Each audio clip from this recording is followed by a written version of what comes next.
So I want to talk to you today about the future of our species and really the future of life. We are probably one of the last generations of Homo sapiens.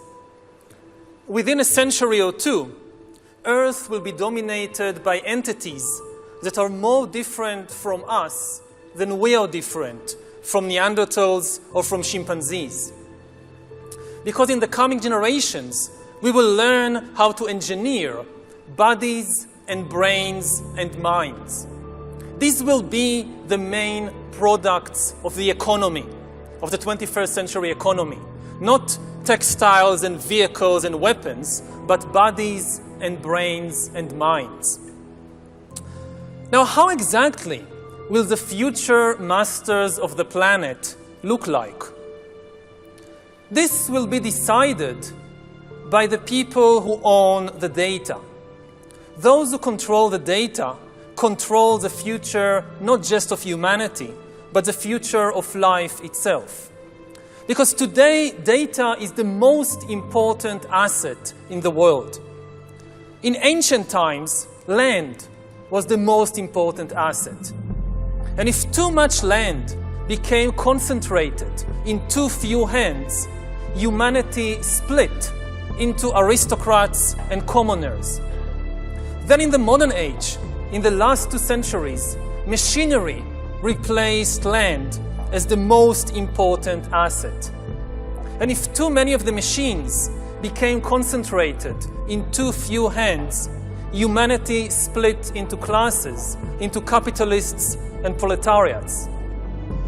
Now data is replacing machinery as the most important asset.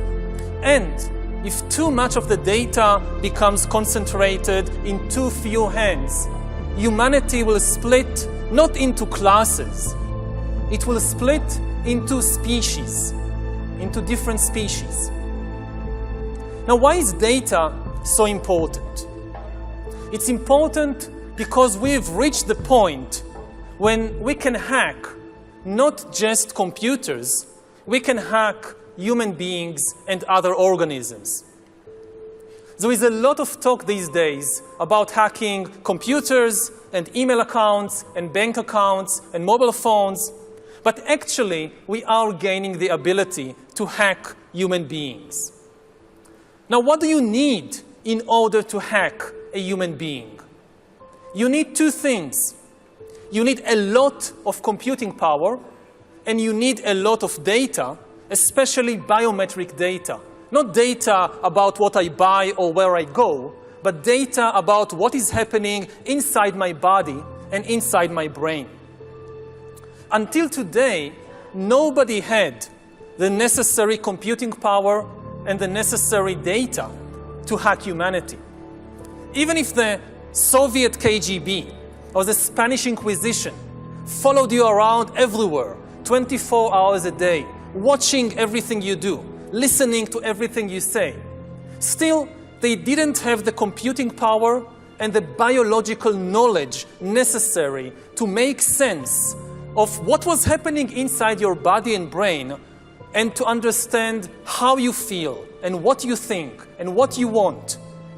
But this is now changing because of 2 simultaneous revolutions.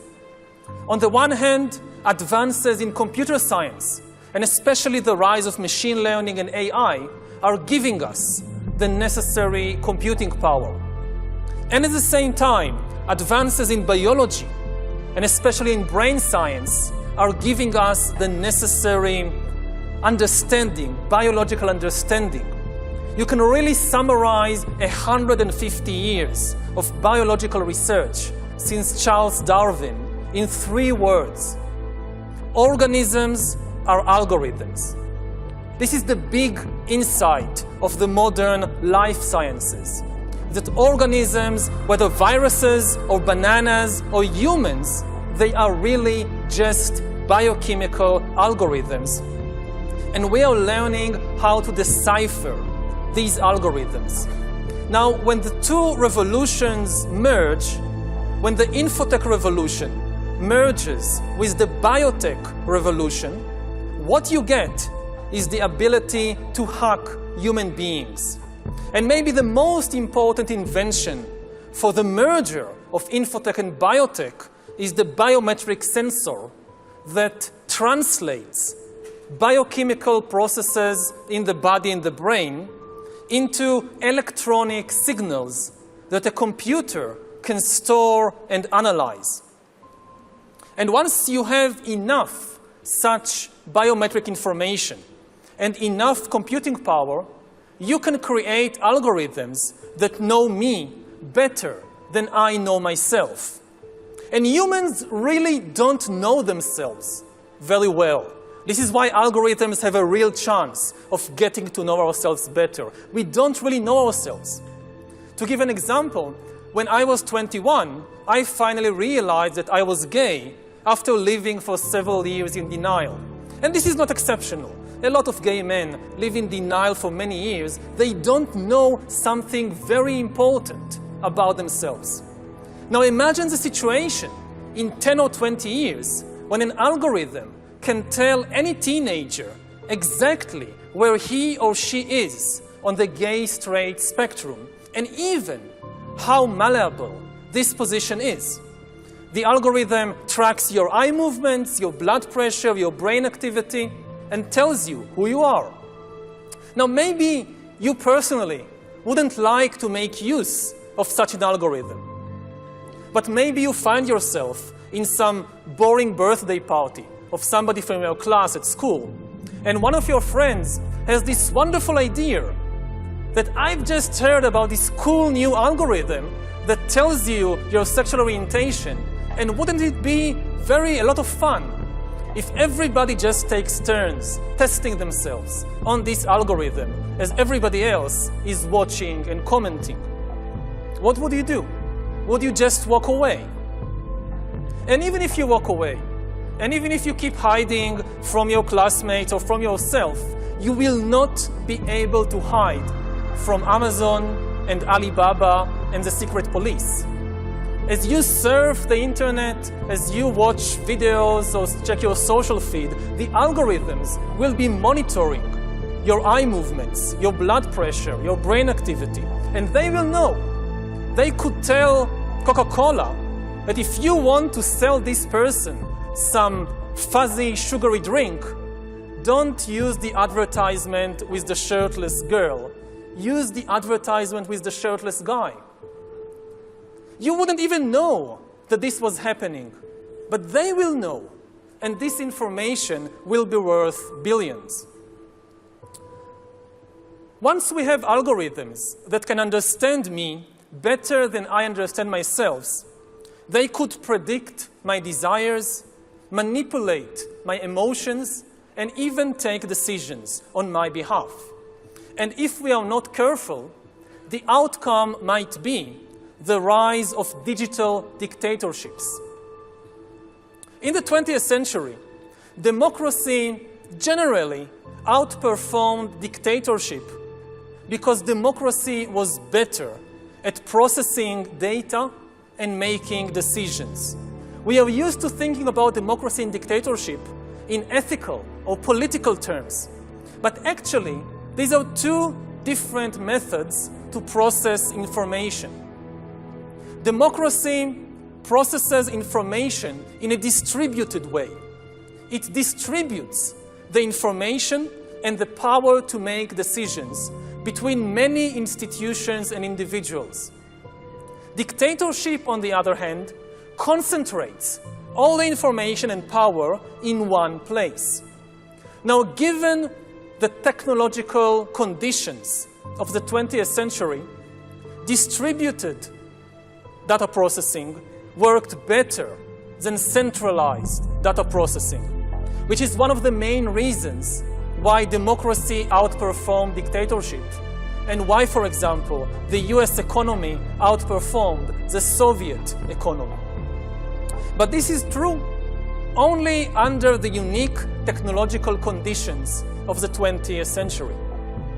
In the 21st century, new technological revolutions, especially AI and machine learning, might swing the pendulum in the opposite direction. They might make centralized data processing far more efficient than distributed data processing. And if democracy cannot adapt to these new conditions, then humans will come to live under the rule of digital dictatorships. And already at present, we are seeing the formation of more and more sophisticated surveillance regimes throughout the world, not just by authoritarian regimes, but also by democratic governments. The US, for example, is building a global surveillance system, while my home country of Israel is trying to build a total surveillance regime in the West Bank. But control of data might enable human elites to do something even more radical than just build digital dictatorships. By hacking organisms, elites may gain the power to re-engineer the future of life itself. Because once you can hack something, you can usually also engineer it. And if indeed we succeed in hacking and engineering life, this will be not just the greatest revolution in the history of humanity. This will be the greatest revolution in biology since the very beginning of life 4 billion years ago. For 4 billion years, nothing fundamental changed in the basic rules of the game of life. All of life, for 4 billion years, dinosaurs, amoebas, tomatoes, humans, all of life was subject to the laws of natural selection and to the laws of organic biochemistry. But this is now about to change. Science is replacing evolution by natural selection with evolution by intelligent design. Not the intelligent design of some god above the clouds, but our intelligent design and the intelligent design of our clouds, the IBM cloud, the Microsoft cloud. These are the new driving forces of evolution. And at the same time, science may enable life, after being confined for 4 billion years to the limited realm of organic compounds, science may enable life to break out into the inorganic realm. So after 4 billion years of organic life shaped by natural selection, we are entering the era of inorganic life shaped by intelligent design. This is why the ownership of data is so important. If we don't regulate it, a tiny elite may come to control not just the future of human societies, but the shape of life forms in the future. So how to regulate the data, the ownership of data? We have had 10,000 years of experience regulating the ownership of land. We have had a few centuries of experience regulating the ownership of industrial machinery.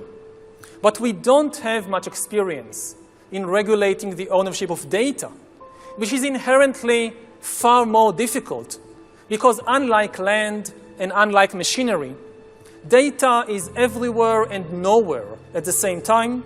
It can move at the speed of light, and you can create as many copies of it as you want. So does the data about my DNA, my brain, my body, my life, does it belong to me, or to some corporation, or to the government, or perhaps to the human collective?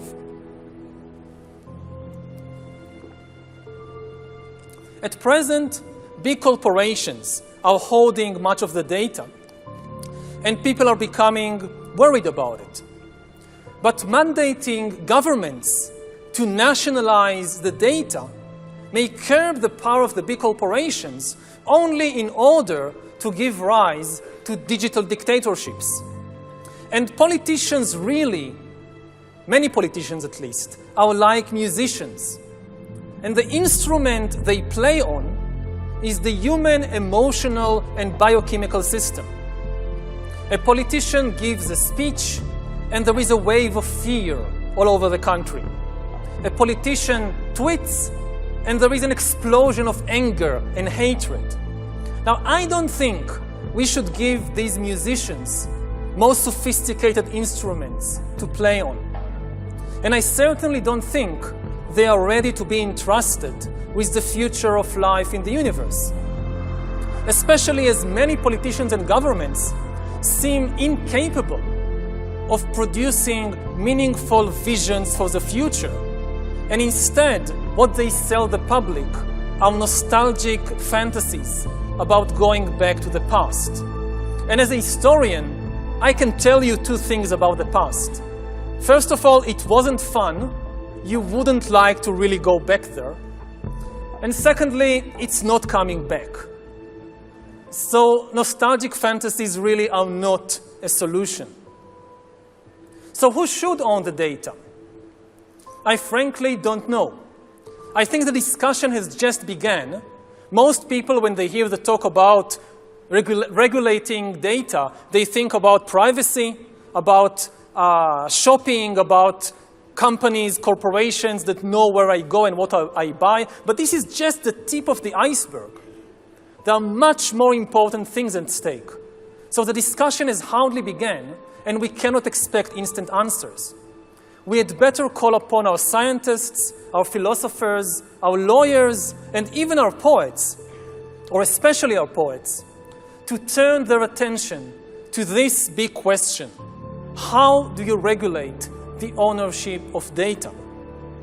The future, not just of humanity, but the future of life itself, may depend on the answer to this question. Welcome to True News from Davos, Switzerland, World Economic Forum 2018. Ed Zoll and Doc Burkhardt here with me. What a day. Wow. This is information overload. The message that we heard today is this. Number one, globalization is good. Number two, nationalism is bad. Is that what we heard? Basically, yes. Yeah, show's over. In fact, Angela Merkel said that populism is poison in society. Strong words. Yes. Poison. There was one session towards the end of the day that was just off the charts. I mean, we looked at each other and said, that's it. This is why God brought us to Davos, Switzerland. The event that we attended today, we all were in agreement. This is the reason we came here. This session, it was titled, Will the Future Be Human? And the speaker was a professor from Jerusalem.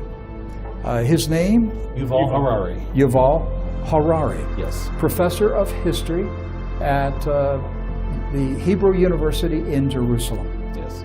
And within the first 3 minutes, we all knew this is going to be good. This is off the charts. So let's just start at the beginning. He said at the beginning of his presentation that we are on the edge of the end of Homo sapiens. Right. Yes, and he's describing not just maybe a virus and the other things wiping out humanity, but that a algorithm, AI, would come in. The next revolution will wipe us out. The re-engineering of human beings that will actually produce new species of humans. We are probably one of the last generations of Homo sapiens. Within a century or two, Earth will be dominated by entities.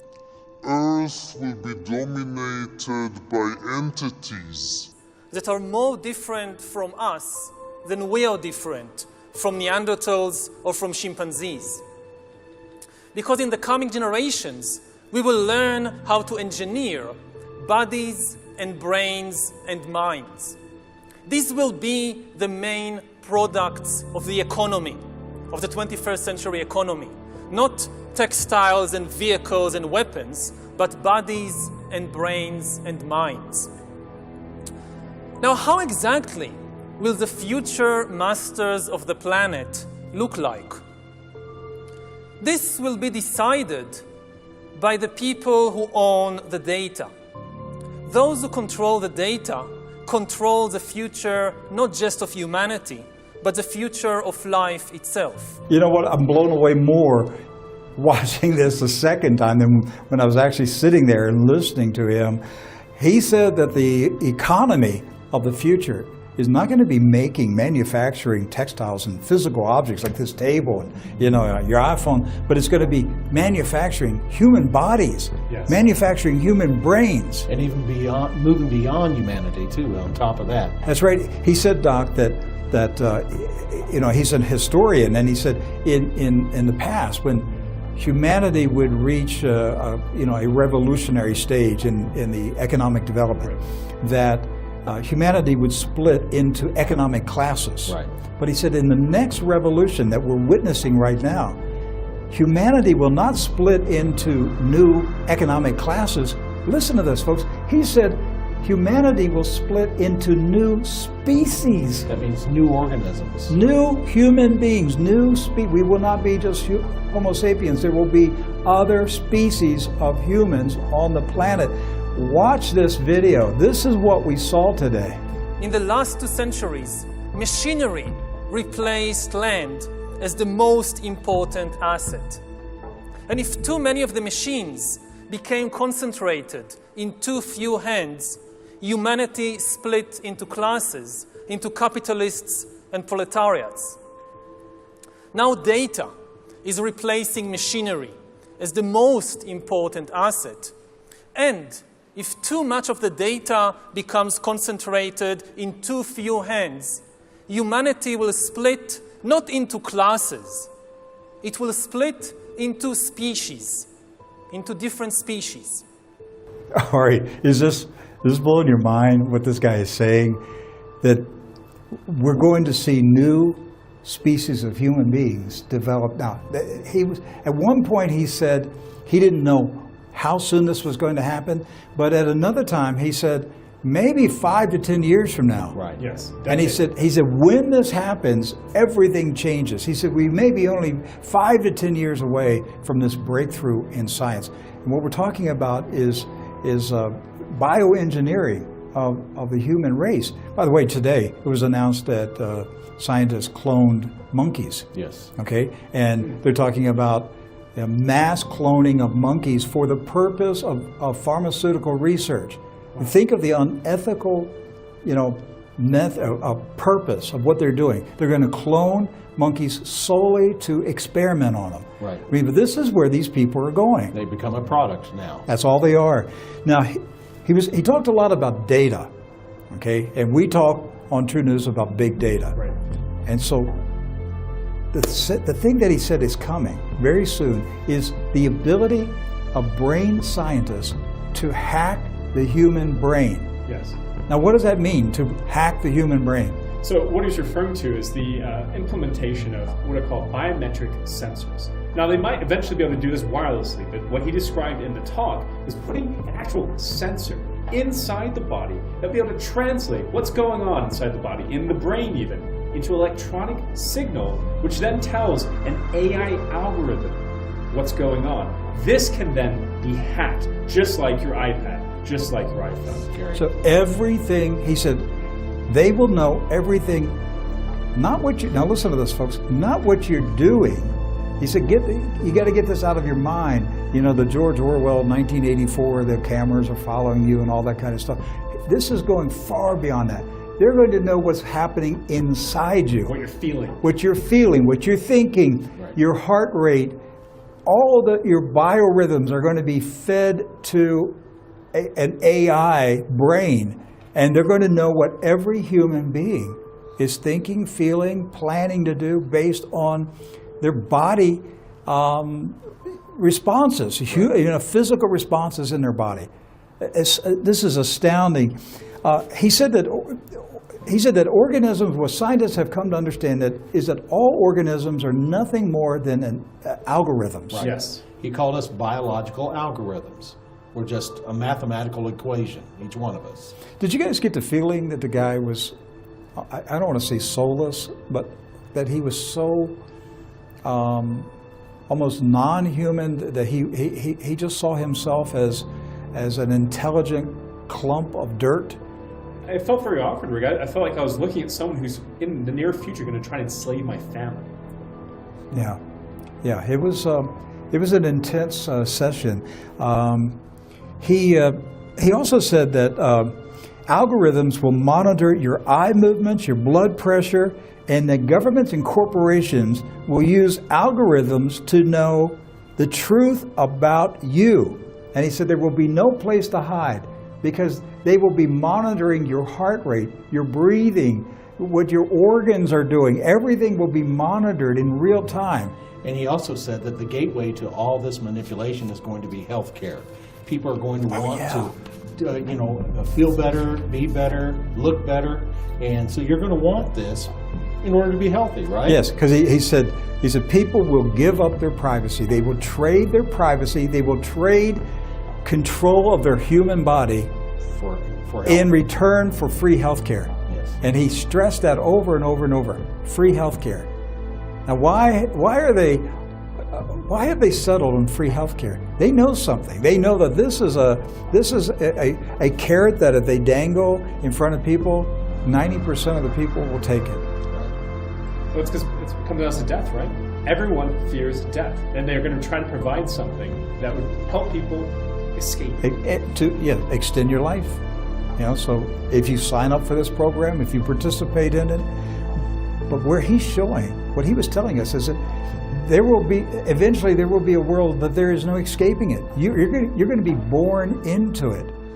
One of the sessions I heard yesterday was the pharmaceutical guy. He was talking about a global registry of children based on the immunizations, the vaccinations. Okay, so I was wondering, well, what are they going to be implanting into the bodies of the infants when they get these vaccines? Well, now we're seeing sensors. Biometric sensors. Biometric sensors. Now, what do you need in order to hack a human being? You need two things. You need a lot of computing power, and you need a lot of data, especially biometric data. Not data about what I buy or where I go, but data about what is happening inside my body and inside my brain. Until today, nobody had the necessary computing power and the necessary data to hack humanity. Even if the Soviet KGB or the Spanish Inquisition followed you around everywhere, 24 hours a day, watching everything you do, listening to everything you say, still, they didn't have the computing power and the biological knowledge necessary to make sense of what was happening inside your body and brain and to understand how you feel and what you think and what you want. But this is now changing because of two simultaneous revolutions. On the one hand, advances in computer science, and especially the rise of machine learning and AI, are giving us the necessary computing power. And at the same time, advances in biology, and especially in brain science, are giving us the necessary understanding, biological understanding. You can really summarize 150 years of biological research since Charles Darwin in 3 words. Organisms are algorithms. So what the professor is saying is that brain sciences now giving scientists, the science of the brain is now making it possible for scientists to gain access to the human brain and to monitor everything that the brain is doing, thinking, feeling. And he actually got into the discussion, could they create non-organic human beings? Listen to this, folks, non-organic. He's describing you and me as organic humans, natural humans. Could they create non-organic humans? Artificial life that's not even made of flesh. And he said that at some point that the scientists would abandon organic life and develop inorganic life forms. But the biggest challenge that they're facing is how do they create consciousness? Right. This is crazy. You think about it, so this is, in a lot of ways, this is exactly what Satan wanted from the beginning. Trying to replicate God's creation. Trying to be a creator. Yes. All right, so this takes us back to the book of the Revelation. There are three angels circling the earth. The first one is crying, "Fear God, worship the Creator." Yes. The second one is shouting, "Babylon has fallen." The third one is shouting, "Do not receive the mark of the beast." But look, the first message of the angel, the three angels, the first message is, fear God and worship Him, the Creator. Right. So what's happening, Doc, at the end of the age? Satan's trying to hijack creation. He's trying to become the Creator. Right. And, I asked you this earlier, and I'm still working through some of the thoughts on it. If we are changing humanity, are we no longer human? And if you're no longer human, do you have a soul? Can you get saved? Are you redeemable? Yes. Are you beyond the salvation of God if you're no longer human? So these changes have a big, big question with them. Well, But that was Satan's goal from the beginning. All right, so Noah was the only one who was pure in his generation, Yes. righteous in his generation. What did that mean? Did it mean he was the only one? He and his family were the only humans left that the Nephilim had not contaminated their DNA? To me, it looks like Satan is planning to contaminate human DNA so that humanity is no longer human Yes. and they can't be saved. Right. That's mind-boggling, Doc. It is. Well, he went on to explain a little bit further in the next clip about how we've just basically come down to a simple algorithmic quantification. We're just a number, really. Just a computer program. Yeah, everything's an algorithm, but he talked about how governments and corporations will be able to use algorithms to monitor everything about us. They'll know what we're thinking, what we believe. They'll monitor your blood pressure when you see an image, and they'll know what you really think and desire just by the change in the blood pressure. Yes. There'll be no way to hide. No place to hide, nowhere to hide. Watch this video. You can create algorithms that know me better than I know myself. And humans really don't know themselves very well. This is why algorithms have a real chance of getting to know ourselves better. We don't really know ourselves. To give an example, when I was 21, I finally realized that I was gay after living for several years in denial. And this is not exceptional. A lot of gay men live in denial for many years. They don't know something very important about themselves. Now imagine the situation in 10 or 20 years when an algorithm can tell any teenager exactly where he or she is on the gay-straight spectrum, and even how malleable this position is. The algorithm tracks your eye movements, your blood pressure, your brain activity, and tells you who you are. Now maybe you personally wouldn't like to make use of such an algorithm. But maybe you find yourself in some boring birthday party of somebody from your class at school, and one of your friends has this wonderful idea that I've just heard about this cool new algorithm that tells you your sexual orientation, and wouldn't it be a lot of fun if everybody just takes turns testing themselves on this algorithm as everybody else is watching and commenting? What would you do? Would you just walk away? And even if you walk away, and even if you keep hiding from your classmates or from yourself, you will not be able to hide from Amazon and Alibaba and the secret police. As you surf the internet, as you watch videos or check your social feed, the algorithms will be monitoring. Here's the thing. As I sat there today watching him, the professor is a very intelligent, very educated man.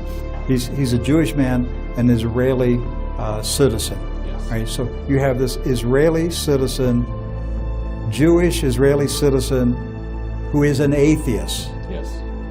He's so smart, so educated, and yet he's an atheist. And he made a remark. He said, there's no intelligent design. Basically what he said was that we are the intelligent designers. And he said there's no intelligent design like a God in the clouds. He went on later to say, the clouds are Microsoft, Apple. It's we're creating our own clouds. Right. I want you to watch. I want you to watch this video from his presentation, and then later, in a press conference, I was able to personally ask him a question about the comment you're going to see right now. Watch this. For 4 billion years, nothing fundamental changed in the basic rules of the game of life. All of life, for 4 billion years, dinosaurs, amoebas, tomatoes, humans, all of life was subject to the laws of natural selection and to the laws of organic biochemistry. But this is now about to change. Science is replacing evolution by natural selection with evolution by intelligent design. Not the intelligent design of some god above the clouds, but our intelligent design and the intelligent design of our clouds. The IBM cloud, the Microsoft cloud, these are the new driving forces of evolution. So what the professor is saying is that natural organisms, humans, animals, that have been here for thousands of years, they are going to disappear, and they are going to be replaced by organisms created by what he calls the true intelligent designers, which are going to be the technocrats, the scientists. Yes. They're going to repopulate the planet with new organisms that they created. Now later, the professor had a press conference, and True News was there. I got to ask him a question. Watch this. Rick Wiles, True News, Florida, USA. In the earlier session, you said there's no intelligent design by a God in the clouds. Could you elaborate on those thoughts? The fourth question was about God in the intelligent design and gods in clouds. So I was just referring to it, that the word intelligent design immediately brings to mind of many people the creationist idea that all life forms are designed by God. And sometimes people tell me, don't use the word intelligent design. But it is intelligent design, what we are about to see in the world. It's just not the intelligent design of the God of the Bible. It's the intelligent designs of human beings and increasingly of algorithms. This is why I referred to the intelligent design of clouds, of the cloud computing. That designing a life form is such a complicated thing to do that in all likelihood, no human being will be able to do it. But our algorithms may be able to do it for us. And increasingly, we'll see in more and more fields this shift in authority from humans to algorithms. So even if we keep as figureheads, the presidents and the CEOs will continue to be human beings because we don't like the idea of being ruled by algorithms. Actually, these presidents and CEOs, they will be choosing between options dictated by algorithms, often without really understanding how they came to these options and what do these options mean. So you'll still have some human being being given the option, okay, we'll do A, B, or C, but the ones really driving the show will be the algorithms that shape the options in the first place. What we heard today with the professor from Israel, this was what God wanted us to hear. Everything else that we heard from the politicians, okay, big deal. What we heard here today is revolutionary. And so we're grateful that we're here. Yes. We want you to know about it. We have a lot more to tell you, and we'll tell you these things after we get back from Switzerland, and we continue this discussion next week. Thank you for watching True News. Please share this program on social media. Help promote this telecast that you just watched. Please get it on social media. Tell your friends, tell your pastor, tell folks at church, you've got to watch this program. Christians have no idea the revolution that is taking place right now around them. They've got to see it. They've got to wake up, and we've got to tell people that Jesus Christ is coming. This is Rick Wiles on behalf of Ed Rizal and Doc Burkhart from Davos, Switzerland, World Economic Forum. We'll see you tomorrow.